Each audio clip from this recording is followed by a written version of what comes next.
After weeks of uncertainty, Peru has sworn in its fifth president in 2 years, Pedro Castillo, a leftist rural school teacher who has now become the newly elected head of state. The 51-year-old stood through a bitterly divisive presidential runoff with just 44,000 more votes from his right-wing opponent. Castillo became the first president in decades with no ties to any political or economic elite. The swearing-in ceremony was attended by the Spanish king, King Felipe VI, former Bolivian President Evo Morales, and the United States Education Secretary.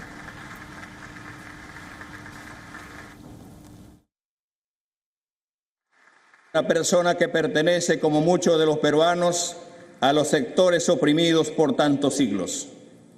También es la primera vez que un partido político formado en el interior del país gana las elecciones democráticamente.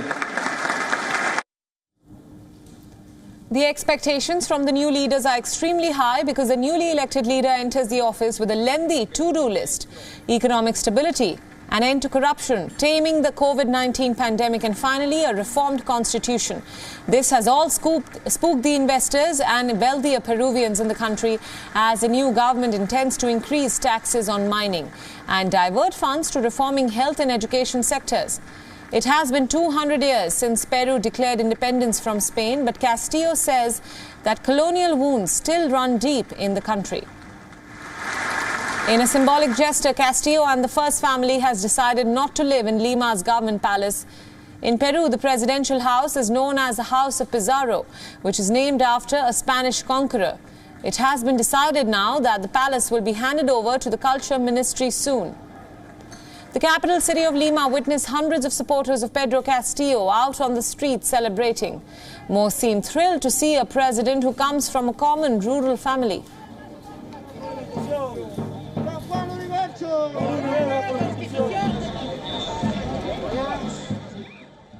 Es el comienzo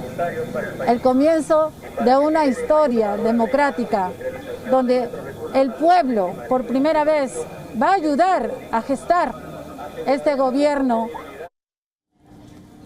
But some people in Peru are not happy with the newly elected government. Some took to the streets denying to accept Castillo as the president.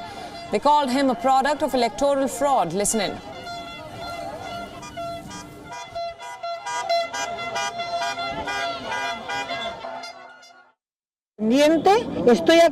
I am here to fight for my rights.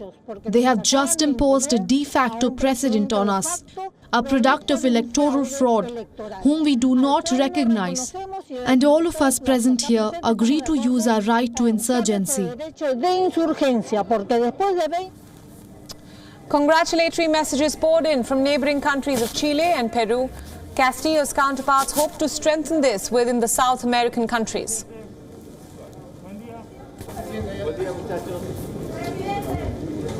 Seguimos con mucha atención y con mucho cariño la evolución y le hemos deseado al presidente Castillo la mejor de las suertes.